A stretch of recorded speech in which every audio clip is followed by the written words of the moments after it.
What's going on, everybody? This is Brian from sneakerfiles.com. We got some news to report to you guys. Like always, it's posted first on sneakerfiles.com and then we take it to YouTube. Once again, thank you all for the support. It's always greatly appreciated, and I think we should set some goals going forward just for the news segment. I mean, likes are always appreciated, and shares and comments definitely appreciated, but we're averaging around 150 to 200 likes a video, so let's see if we can get this video to 250 likes, and then each video going forward we'll increase it by either 50 or 100 and just see where we kind of max out. Now for the news, the highlight would be some additional information about the Atmos Air Jordan 3 pack.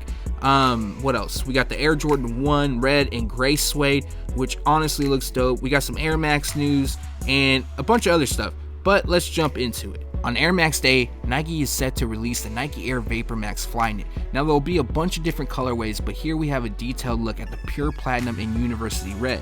Using Flyknit across the uppers, we have that Pure Platinum, which covers the base, and then red accents throughout, and it also features the bubble cushioning setup. This particular pair, like I said, will drop on March 26th, which is Air Max Day. Retail price will be $190. Blends and Vans are collaborating once again, extending upon their Bone series. Here we have the Vans Vault Style 36LX, which kind of mimics that of the Vans Old School. As you can see, black across the uppers, white on the midsole, and then we have a bone that is across the panels. Now, they did drop something similar back in 2014. The real difference here is the zipper closure, which was featured on the medial side of the 2014 release. Well, it's not returning for 2017. They're set to drop this Saturday, March 11, 2017, and they'll be available at Blends retailers as well as BlendsUS.com. Nike has unveiled the Breaking 2 Project Collection, an innovation to break the 2-hour marathon barrier. Included is the Nike Zoom Vaporfly 4%, Nike Zoom Fly, and the Nike Air Zoom Pegasus 34.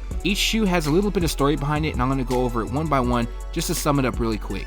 Now, first up was the Nike Zoom Vaporfly 4%, and according to Nike, it says, the bold performance-driven design of the Nike Zoom Vaporfly 4% makes runners 4% more efficient compared to Nike's previous fastest marathon shoe. Next, we have the Nike Zoom Fly. The Nike Zoom Fly applies the principles of the game-changing Nike Zoom Vaporfly Elite to a shoe that is fast enough for a race day, yet durable enough for everyday training. Finally, we have the Air Zoom Pegasus 34. The Nike Air Zoom Pegasus 34 marries Nike Zoom Air units in the forefoot and heel to premium cushion ST foam. Now there's a bunch of tech and additional information, however this video would probably be 30 minutes long alone if I went into all that. However, I'll put a link in the description below for anybody that's interested. They do drop on June 8th in lead colorways inspired by the speed and elegance of auto racing. During spring, Adidas plans on ramping up the Ultra Boost releases. Here we have the Uncaged edition known as Clear Gray. The nickname is obviously from the clear gray use across the uppers as well as mid gray,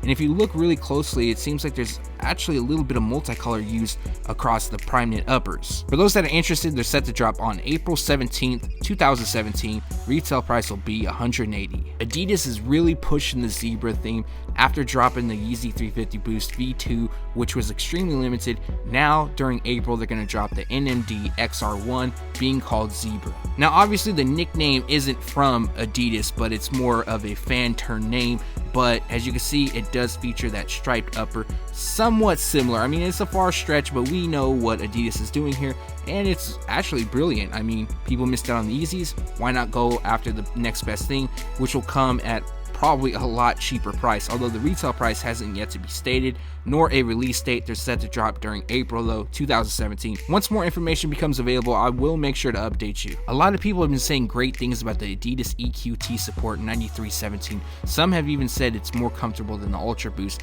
but as you can see, next up we have a very simple colorway, but sometimes simple is better, and they're just being called Core Black. As you can see, black across the upper and then white across the Boost midsole. Just a simple, clean, casual look. I'm sure they'll do really well once they're released. However, there isn't a set release date. They're expected to drop during May 2017. No retail price as of yet, but make sure to update you on sneakerfiles.com. If you haven't noticed by now, there's quite a bit of Adidas Originals products that have leaked for spring 2017. Next up, we have the Adidas Tubular Nova Prime Knit being called Gray Multicolor. Now, across the Prime Knit upper is gray, but if you look close enough around the toe heel and even on the panels, you can see some multicolor.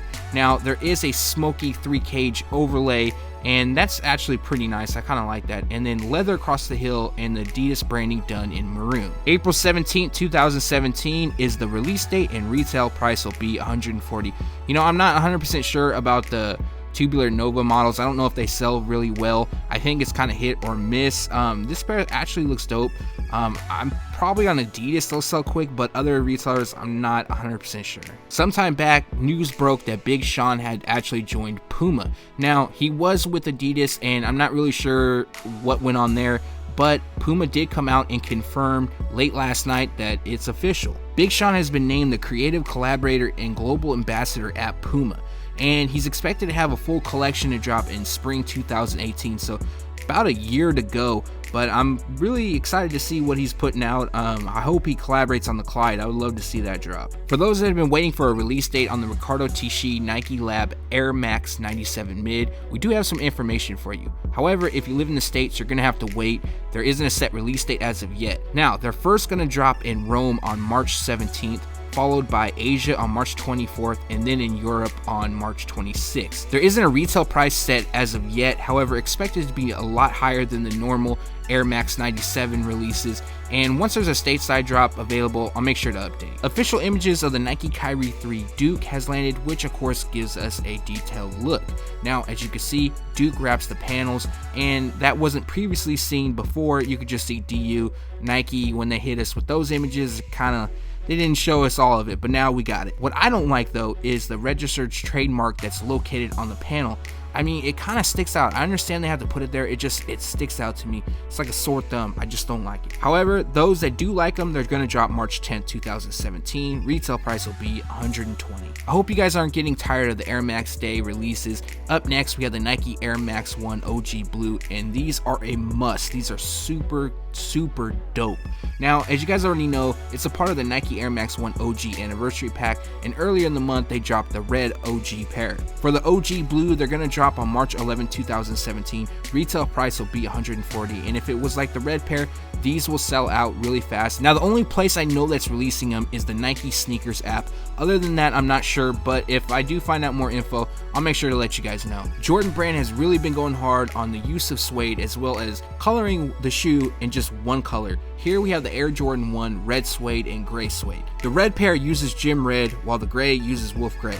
Now here is where Jordan Brand's fucking up. These are only releasing in kid sizes. Like, I do not get that. Like, come on, the red pair would have sold out for sure. The wolf gray probably would have sold out in time. It probably would have, hit discounted prices, but at the end of the day, they could have released these in adults.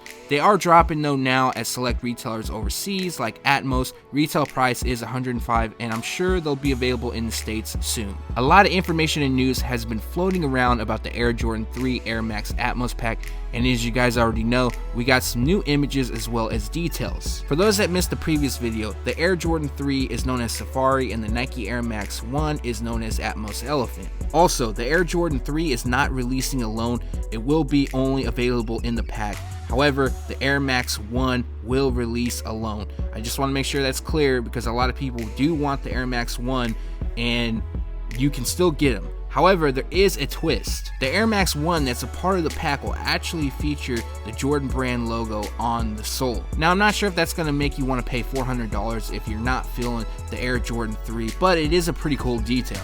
The pack is scheduled to drop on March 26, 2017. Retail price will be $400, and once again, these are going to be extremely limited. And that recaps the news from yesterday. Like always, we post it on sneakerfiles.com first, and then we take it to YouTube. From the video, what I'm feeling, probably the number one is the Air Max 1 OG Blue. I really like those. I like the blue. I probably like the blue more than the red pair, but they're both dope. Also is the Air Jordan 1 red suede. However, I'm not going to be able to get them. Only dropping for kids. I think Jordan Brand really dropped the ball on that. Now, the Air Jordan 3 Atmos pack, it's one of those things. If I'm able to get it, cool. If I'm not, it's whatever. I probably would have used it for trade bait or, like I mentioned, get something I really want. And the Kyrie 3, I still kind of like them, but that registered trademark throws me off. I don't know if it's just me. It might just be. You guys probably have a different opinion. But leave a comment below, let me know what you're feeling, what you're not. Thanks for watching. Stay tuned to sneakerfiles.com. And if you haven't yet, make sure to subscribe.